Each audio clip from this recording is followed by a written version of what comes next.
I'm Maya, 28 years old, and just 2 years ago, I packed my entire life into a single suitcase, leaving behind the familiar comfort of my small hometown. My destination was Silicon Valley, a place synonymous with innovation, opportunity, and the promise of a brighter future.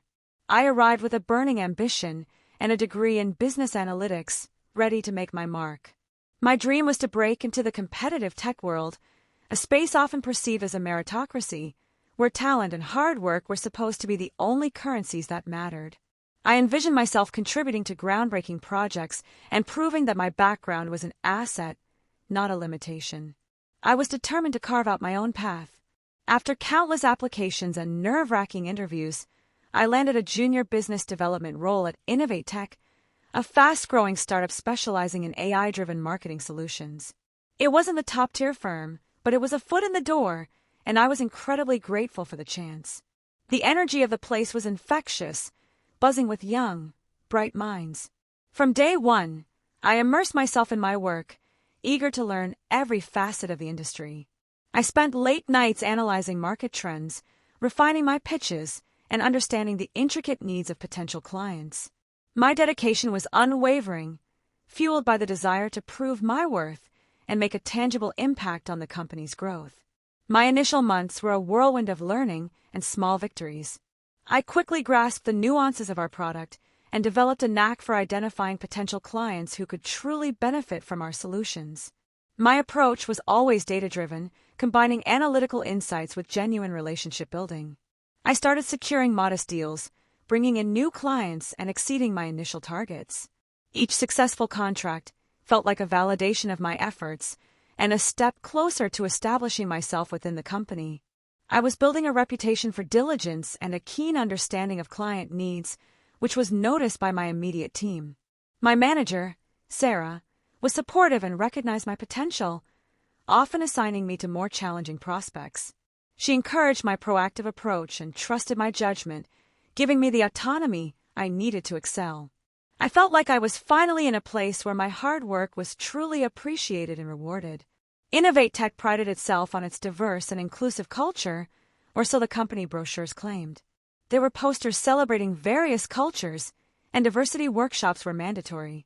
I genuinely believed I had found a progressive environment where my abilities would speak for themselves, regardless of my identity. I was often the only person of color in many meetings, but I tried not to dwell on it. My focus remained on my performance, on delivering results that were undeniable. I believed that by consistently outperforming expectations, I would rise through the ranks based purely on merit. My confidence grew with each successful deal. I became more assertive in negotiations and more strategic in my client acquisition efforts. I was learning to navigate the complex world of tech sales, adapting my strategies to different client personalities and industry demands. I started taking on larger accounts, those that required more intricate proposals and longer sales cycles. These were the deals that truly moved the needle for Innovate Tech, and I relished the challenge. I saw them as opportunities to demonstrate my capabilities on a grander scale. My colleagues, for the most part, were friendly and collaborative. We often celebrated small wins together, and there was a sense of camaraderie within my immediate team. I felt like a valued member, contributing significantly to our collective goals and the company's overall success. I was particularly proud of my ability to connect with clients from diverse backgrounds, understanding their unique challenges and tailoring our solutions accordingly. This often gave me an edge, as I could build rapport where others might struggle, leading to more successful outcomes. I felt a genuine sense of belonging, a feeling I hadn't always experienced in previous environments. Innovate Tech seemed to be everything I had hoped for, a place where my hard work would be recognized, and my future was limited only by my own ambition. It was a promising start to my Silicon Valley dream. Little did I know, the foundation of this dream was built on sand, and the true test of Innovate Tech's supposed values was yet to come. The initial successes were merely the calm before a storm that would challenge everything I believed about merit and fairness. As my first year at Innovate Tech drew to a close, my performance metrics were undeniably impressive. I had not only met but consistently exceeded my quarterly sales targets, bringing in a significant volume of new business. My name was frequently mentioned in team meetings as an example of dedication and effectiveness. My focus shifted towards securing larger, more strategic accounts, the grand deals that could truly elevate Innovate Tech's market position. These were the clients with substantial budgets and complex needs, requiring a deep understanding of our product and a sophisticated sales approach. I thrived on these challenges. One particular deal, a partnership with a major e-commerce retailer, became my primary focus. It was a highly competitive bid, with several established tech companies vying for the contract. I dedicated months to understanding their operations, identifying pain points, and crafting a bespoke AI marketing strategy. I worked tirelessly, often staying late into the night, refining presentations and anticipating every possible objection. My proposals were meticulously researched, filled with data-driven projections and compelling case studies. I was determined to win this deal, not just for my career, but for Innovate Tech. My immediate manager, Sarah, continued to be a strong advocate. She provided valuable feedback and resources, trusting me to lead the negotiations. Her belief in my abilities further motivated me to push harder and overcome every obstacle that arose during the complex sales process. However, a new dynamic began to emerge with the arrival of Mark Jensen, our new head of business development. Mark was brought in from a larger, more traditional tech firm, and his presence immediately shifted the departmental atmosphere. He exuded an air of old-school corporate authority. Mark's interactions with me were always cordial, but distinctly formal, lacking the easy camaraderie I shared with Sarah. He often praised my diligence, but rarely my innovation or strategic thinking, terms he readily applied to some of my male colleagues, particularly those who shared his background. He would sometimes make offhand comments about fitting in or networking effectively, implying that my success, while good, might be limited by something intangible. I brushed these off as generic corporate advice, assuming he meant I should attend more industry events. Despite these subtle undertones, I remained focused on the e-commerce deal. It was massive, promising to be Innovate Tech's biggest win that year. I poured all my energy and expertise into it, knowing that securing this contract would solidify my position as a key player in the company. After weeks of intense negotiations, presenting to multiple layers of their executive team, and addressing every concern, I finally closed the deal. The e-commerce giant signed on for a multi-year, multi-million-dollar contract. It was a monumental achievement, celebrated by everyone in the department. The news spread quickly throughout Innovate Tech. Sarah was ecstatic, and even Mark offered a somewhat stiff congratulations, acknowledging the significant revenue I had brought in. I felt a surge of pride and accomplishment, believing this deal would open doors to even greater opportunities. I envisioned leading a larger team, taking on more strategic initiatives, and perhaps even moving into a senior leadership role. This was the kind of impact I had always dreamed of making, and I felt I had earned it through sheer hard work and undeniable results. The company held a celebratory luncheon in my honor, and the CEO personally thanked me for my contribution. It felt like a turning point, a moment where my value to Innovate Tech was unequivocally recognized, and my future seemed brighter than ever.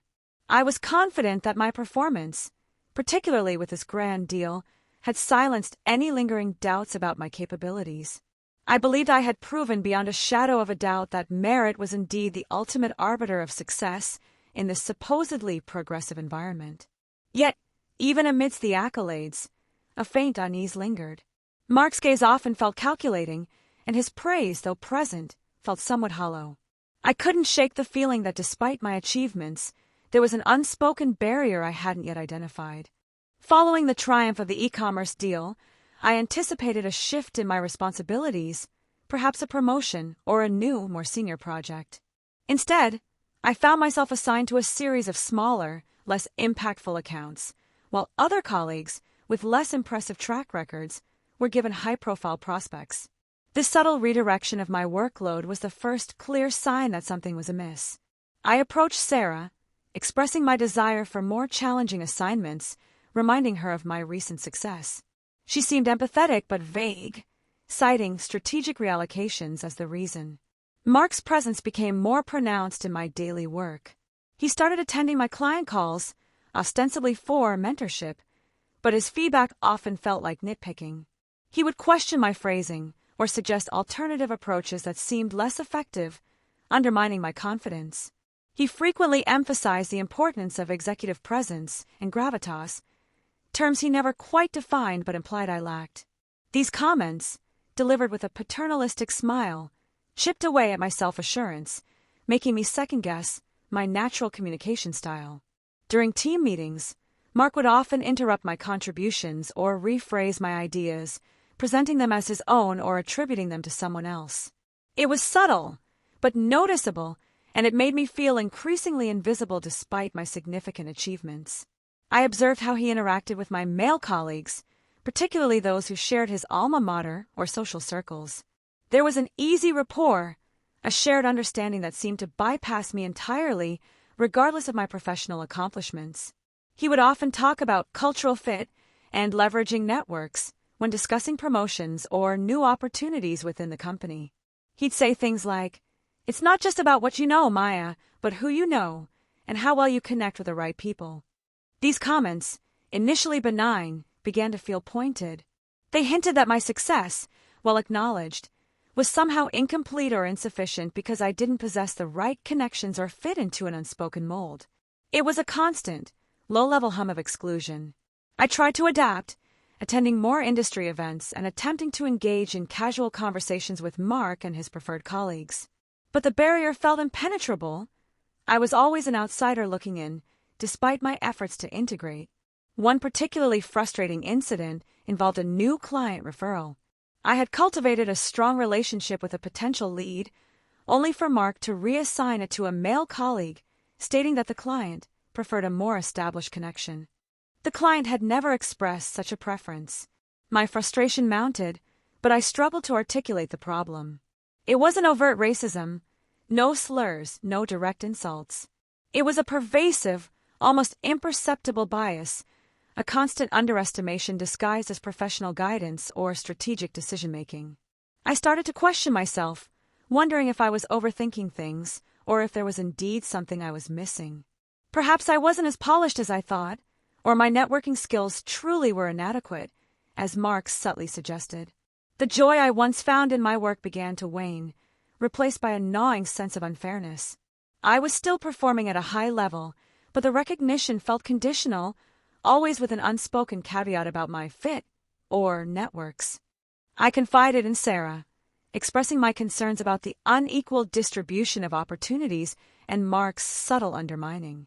She listened patiently, acknowledging my feelings but ultimately advising me to keep performing and trust the process. The Silicon Valley dream, once so vibrant, now felt tinged with a growing disillusionment. I was excelling, yet I sensed an invisible ceiling, a barrier constructed not of incompetence, but of something far more insidious. Despite the growing unease, I refused to let Mark's subtle tactics derail my ambition. I doubled down on my efforts, determined to make my performance so undeniable that it would shatter any invisible barriers. My focus shifted to securing another monumental deal, one that would dwarf all previous achievements. I identified a colossal opportunity with a global logistics firm, a client that could potentially redefine Innovatech's market reach. This was a complex, high-stakes negotiation that required an unprecedented level of strategic planning and persistence. I knew it would be an uphill battle. I spent weeks meticulously preparing, analyzing their global supply chain, and identifying how Innovatech's AI solutions could optimize their entire operation. My proposal was comprehensive, detailing not just cost savings but also significant improvements in efficiency and customer satisfaction. Mark, surprisingly, approved my pursuit of this deal, perhaps underestimating its potential or believing I wouldn't succeed. He offered minimal support, leaving me to navigate the intricate corporate structure of the logistics firm largely on my own. The negotiations were grueling, spanning several months and involving multiple international teams.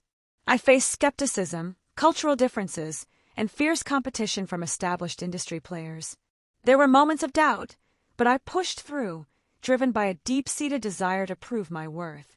I leveraged every skill I possessed, my analytical prowess, my ability to build rapport, and my unwavering belief in Innovatech's product. I adapted my pitch to resonate with each stakeholder, from technical leads to C-suite executives, demonstrating a comprehensive understanding of their business. Finally, After a marathon negotiation session, the global logistics firm signed the contract. It was the largest deal in Innovate Tech's history, a game-changer that promised to significantly boost our revenue and establish us as a leader in the enterprise AI space. The news was met with widespread jubilation throughout the company.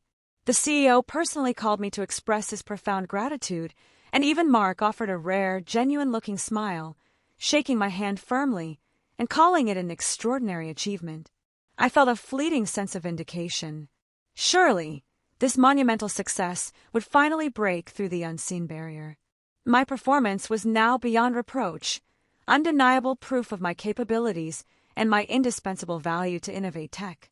I waited for the expected promotion, the recognition that should accompany such a transformative deal. I imagined leading a new division or being given a seat at the executive table where strategic decisions were truly made. However, the days turned into weeks and the weeks into a month. The celebration faded and my role remained unchanged. I was still assigned to routine tasks, and the high-profile projects continued to bypass me, going to others. Mark's subtle comments about networks and cultural fit intensified, now delivered with a knowing look. It was as if my grand deal, rather than dissolving the barrier, had only highlighted its existence, making it more pronounced. I realized then that my excellence wasn't the issue. My hard work, my intelligence, my ability to secure unprecedented deals, none of it mattered in the face of an unspoken, deeply entrenched bias. The barrier wasn't about my performance, it was about my identity. The Silicon Valley dream I had chased felt like a cruel mirage. I had poured my heart and soul into this company, only to discover that the rules of engagement were rigged, not against incompetence, but against someone like me. A cold, hard truth settled in. I was not being judged on my merit alone. There was an unseen force at play, a systemic bias that valued networks and fit over tangible, measurable results, especially when those results came from someone who didn't conform to their preconceived notions. The shock was immediate and visceral, a punch to the gut I hadn't seen coming, despite the subtle warnings.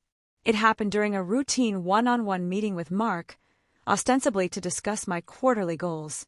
He sat across from me, his expression unreadable, a stark contrast to the celebratory atmosphere just weeks prior.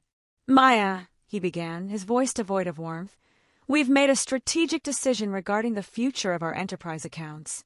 We're bringing in new leadership for that division, effective next Monday." My heart pounded, a knot forming in my stomach. I knew what was coming before he even said it. He continued, "We've hired Ethan Vance. He comes with extensive connections in the logistics sector and a proven track record of leveraging those relationships to drive growth. We believe his networks will be invaluable for scaling our operations." The words networks hung in the air, a thinly veiled excuse. I stared at him, my mind reeling. "But I just closed the largest deal in the company's history." I managed to stammer, my voice barely a whisper. "The global logistics firm. That was my deal. I built that relationship from scratch." Mark leaned back, a dismissive wave of his hand. "And we appreciate that, Maya. Truly. But Ethan has better networks. He can take us to the next level. It's about long-term strategic growth, not just individual wins." His gaze was cold, unwavering. He then outlined my new role, a demotion, effectively. I would be moved to a support position for smaller, existing accounts, with no direct client acquisition responsibilities. My grand deals, the very foundation of my success, were now being handed over to someone else. The injustice of it all was overwhelming.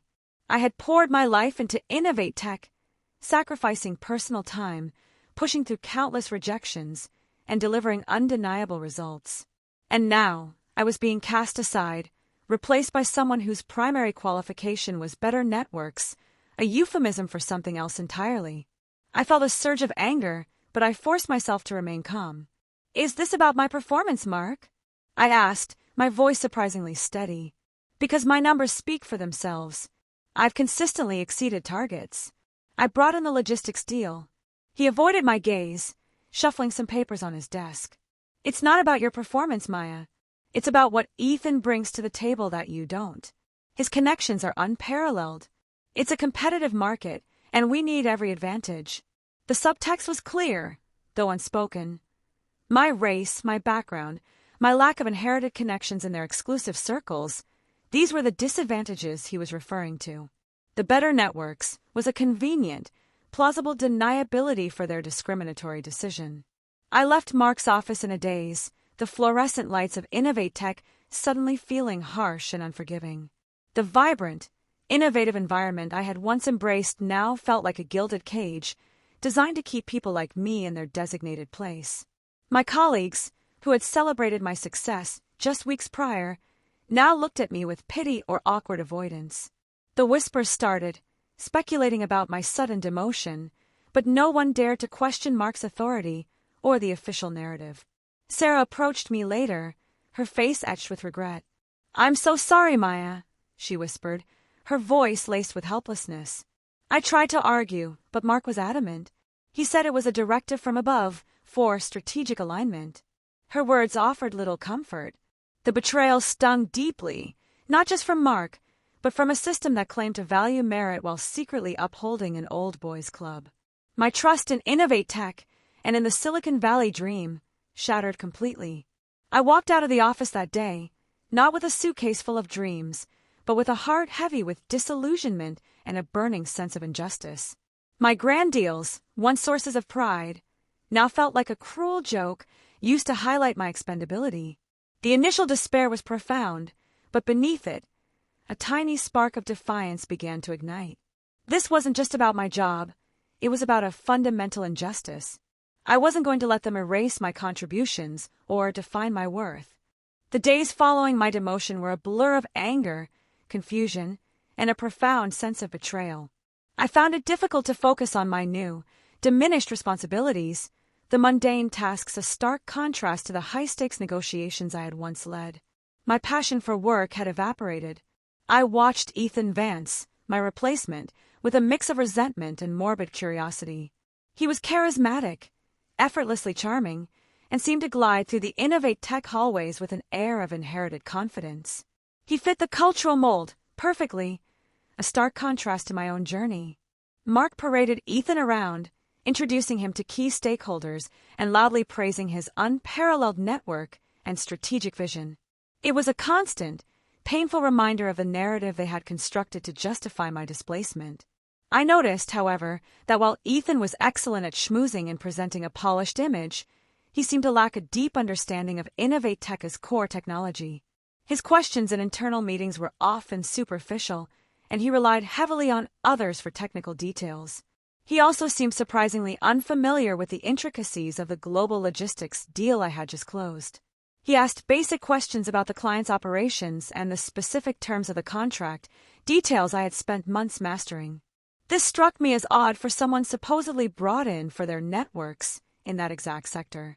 The more I observed, the more cracks appeared in Mark's carefully constructed narrative. Ethan's better networks seemed to be more about social connections and shared backgrounds than actual, tangible business relationships that would directly benefit Innovate Tech.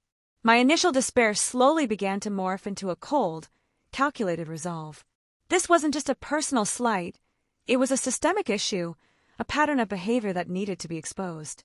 I wasn't going to quietly accept my fate. I began to document everything: Mark's subtle comments, the dates of my demotion, Ethan's lack of technical depth, and any inconsistencies in the Better Network's narrative. I started keeping a meticulous log, knowing that evidence would be crucial. I also reached out to Sarah, my former manager, who seemed increasingly uncomfortable with Mark's decisions. She cautiously confirmed some of my observations about Ethan's superficial understanding, but remained hesitant to openly challenge Mark.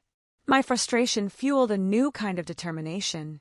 I realized that the networks they valued were not about professional competence, but about access, privilege, and an unspoken code that excluded those who didn't fit a certain profile. I started discreetly talking to former colleagues and contacts in the industry, asking subtle questions about Ethan Vance's past roles and the true nature of his connections. I needed to understand the full extent of the deception. The Silicon Valley dream I once held dear now felt like a battleground. I was no longer fighting for a promotion, but for truth and justice, not just for myself, but for anyone else who might fall victim to such insidious discrimination. I remember the countless hours I had poured into securing those grand deals, the genuine relationships I had built, and the tangible value I had brought to Innovate Tech. It was unacceptable to have my contributions dismissed and my career derailed by such blatant bias. A quiet resolve settled within me. I would not let them win. I would not let them define my worth or dictate my future. The seeds of doubt I was planting about Ethan and Mark's narrative would soon blossom into something far more revealing. This was no longer just about me. It was about exposing the hypocrisy of a system that preached diversity while practicing subtle, yet damaging, forms of discrimination. My journey of resilience had just begun its most critical phase. My investigation into Ethan Vance and Mark Jensen began in earnest, a clandestine operation conducted outside of office hours. I leveraged my analytical skills, the very ones Innovate Tech had once valued, to dig deeper into the Better Network's claim. I started with public records and professional databases. Ethan Vance's LinkedIn profile was impressively curated, filled with endorsements and connections to prominent figures. However, a closer look at his past roles revealed a pattern. He often moved between companies after short stints, with no long-term, significant achievements attributed to him. I cross-referenced his supposed, extensive connections in the logistics sector with actual industry news and client lists. While he had many high-profile contacts, there was little evidence of him personally closing major deals or building lasting, revenue-generating relationships. His network seemed more social than professional. My breakthrough came when I discovered an obscure local newspaper article from a few years prior. It detailed a minor scandal involving a tech startup where Mark Jensen had previously worked. The article mentioned an internal investigation into questionable hiring practices and favoritism. The article hinted at a pattern where Mark would bring in individuals with strong social ties but questionable professional qualifications, often at the expense of more experienced or higher-performing employees. The term, Better Networks, suddenly took on a far more sinister meaning. I then found a connection between Mark and Ethan. They had both attended the same exclusive private university and were members of the same elite alumni network. This wasn't just a professional connection. It was a deep-seated social bond, a shared background that transcended merit. It became clear that Better Networks was a code word for people like us. Ethan wasn't hired for his superior professional connections or skills, but because he was part of Mark's existing social and racial circle, someone who fit the unspoken, cultural fit they truly valued. This realization was both infuriating and empowering. The injustice wasn't a figment of my imagination. It was a calculated, discriminatory act disguised as a strategic business decision. They had used my grand deal to justify bringing in someone from their own privilege group. I also uncovered a subtle detail. The global logistics firm, the one I had secured, had a new, highly anticipated project in the pipeline, one that required a very specific, niche AI solution. Innovate Tech's current product wasn't fully equipped for it, but a nascent internal project was. This internal project, codenamed Project Horizon, was being developed by a small, diverse team that Mark had consistently undervalued and underfunded. It was a cutting-edge solution, but it was being deliberately stifled, perhaps because it didn't align with Mark's traditional vision. The pieces began to click into place. Mark wanted to control the future of the enterprise accounts, and he wanted someone from his own circle, like Ethan, to lead it. My success, and the potential of Project Horizon, threatened his established order. I realized that Ethan's Better Networks were not just a cover for racism, but also a smokescreen for a deeper, more insidious plan to steer Innovate Tech's future away from true innovation and towards a comfortable, predictable path favored by Mark and his associates. My investigation wasn't just about personal vindication anymore. It was about exposing a systemic bias that was not only discriminatory but also detrimental to Innovate Tech's true potential. I had stumbled upon a truth far bigger than my own demotion. I meticulously compiled all my findings, creating a comprehensive dossier of evidence, the public records, the alumni connections, the inconsistencies in Ethan's professional history, and the subtle suppression of Project Horizon. This was my weapon. The Silicon Valley dream had indeed become a battleground, but I was no longer a victim. I was an investigator, armed with facts and a burning desire for justice. The surprising twist was not just that I was replaced, but why and what it truly meant for the company. I knew I couldn't confront Mark directly. He would simply dismiss me. My strategy had to be precise, impactful, and undeniable. The time for subtle shadows was over. It was time to bring the truth into the harsh light. Armed with my meticulously compiled dossier, I knew I couldn't go to Mark or even Sarah. The information I had uncovered implicated a deeper, systemic issue, one that required a more direct and impactful approach. I needed to bypass the layers of corporate bureaucracy and reach someone with real authority and a vested interest in Innovatech's true success. My target was Alex Chun, a co-founder and the chief technology officer of Innovatech. Alex was known for his sharp intellect, his commitment to genuine innovation, and his relatively hands-off approach to daily business development, trusting Mark to manage that side. He was also a strong advocate for technical merit. I requested a private meeting with Alex, framing it as an urgent discussion about unforeseen strategic risks related to the global logistics deal and future product development. My request was unusual, but my past performance and the significance of the logistics deal granted me access. The meeting was tense. I laid out my findings calmly and methodically, presenting the evidence of Ethan Vance's superficial networks, the historical pattern of Mark Jensen's questionable hiring, and the deliberate sidelining of Project Horizon. I explained how this was not just discriminatory, but actively jeopardizing Innovatech's future. I showed him the data, how Ethan's connections were failing to convert into new business, how the global logistics client was now expressing concerns about Innovatech's long-term capabilities for their new project, and how Project Horizon was the only solution that could meet their evolving needs. Alex listened intently, his expression shifting from polite skepticism to growing alarm. He was a technologist at heart, and the idea that a critical internal project was being stifled and a major client relationship jeopardized by internal politics and bias clearly disturbed him deeply. The surprising twist unfolded when I presented the final piece of evidence, an internal memo, accidentally left accessible on a shared drive, detailing Mark's long-term strategy.